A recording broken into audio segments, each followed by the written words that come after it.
3 recettes sucrées spéciales automne. Donc promis, je ne vous ai pas mis que des courges parce que en ce moment c'est quelque chose que j'aime beaucoup. Il y a quand même une petite recette sucrée à base de courges, mais vous verrez, c'est absolument délicieux. Sinon j'ai utilisé d'autres ingrédients de saison que l'on adore et qui sont hyper gourmands. Du coup je vous laisse retrouver les recettes tout de suite et n'hésitez pas à m'identifier sur Instagram. Je vous mets mon compte juste ici si vous reproduisez une des recettes. Alors on commence avec des muffins au potiron et au chocolat. Donc il vous faudra pour ça 100 g de potimarron ou une autre courge, 10 g de purée de cacahuètes, 30 g de farine d'avoine, 15 g de cacao en poudre, 15 g de gruau de cacao, une demi-cuillère à café de cannelle, une cuillère à café de levure, une cuillère à soupe de sirop d'agave, un œuf, 150 g de fromage blanc, des noix de pécan et 40 g de chocolat noir. Donc commencez par couper votre potimarron en 4 et videz-le. Donc retirez bien toutes les graines que vous pouvez ensuite faire revenir au four pour avoir des graines de courge. Dans une cocotte ou autre, faites cuire à la vapeur votre potiron. Ensuite, dans un saladier, versez la farine, le cacao, les gruaux de cacao, la levure et la cannelle. Mélangez le tout bien ensemble. Sortez votre potiron lorsqu'il est cuit, prélevez la purée dont vous avez besoin, écrasez-la. Ajoutez le sirop d'agave, le fromage blanc, le beurre de cacahuète, le chocolat fondu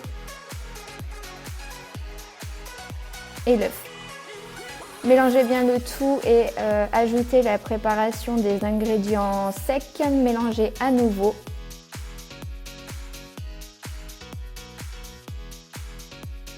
Versez de l'huile de coco dans vos moules.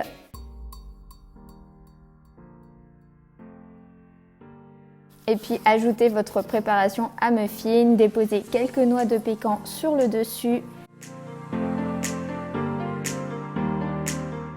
Et mettez au four à 180 degrés pendant 20 minutes. Et voilà, vos petits muffins sont cuits. Vous pouvez attendre qu'ils refroidissent avant de les démouler et puis dégustez-les.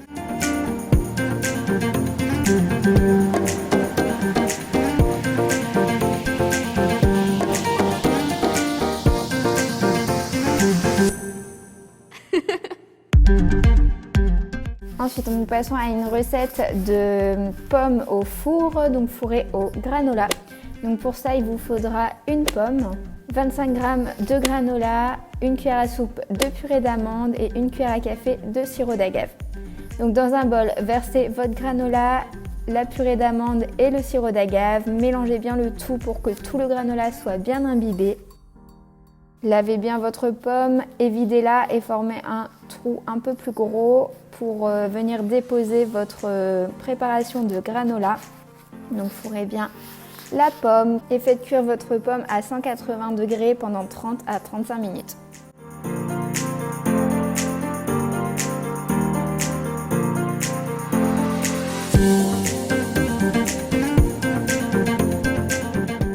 Lorsque vous la sortez du four, vous pouvez la déposer dans une assiette, verser un petit peu de beurre de cacahuète si vous le souhaitez et puis la déguster comme ça.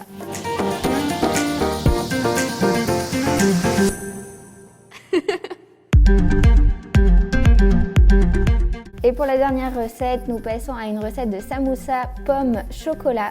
Donc pour 6 samoussas, il vous faudra 3 feuilles de briques, une grosse pomme ou 2 petites, 80 g de chocolat noir, une cuillère à café de cannelle, 2 cuillères à soupe de sucre de coco, 2 cuillères à soupe de crème soja.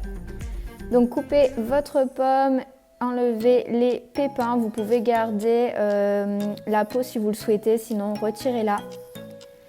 Dans une poêle, versez un filet d'huile de coco, ajoutez un petit fond d'eau avec vos dés de pommes et la cannelle. Pour vos feuilles de briques, donc vous pouvez la couper en deux et ensuite je vous laisse suivre un petit peu sur la vidéo pour le montage.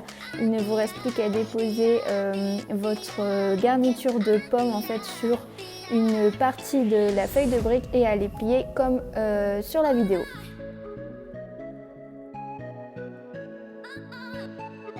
Ensuite, dans une poêle, versez de l'huile de coco et puis faites revenir vos samoussas pendant environ 4 à 5 minutes par côté pour qu'ils soient bien croustillants. Faites fondre le chocolat avec la crème soja et puis trempez directement vos samoussas dans le chocolat, c'est un vrai régal.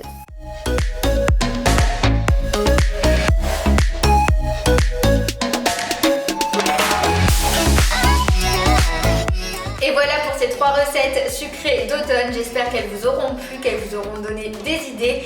N'hésitez pas à m'identifier si vous reproduisez une des recettes. Je suis ravie à chaque fois que je vois vos réalisations. Ça me fait super plaisir. N'oubliez pas non plus de liker, partager, commenter la vidéo. Des gros bisous et puis je vous dis à très vite pour une prochaine vidéo recette. Bye!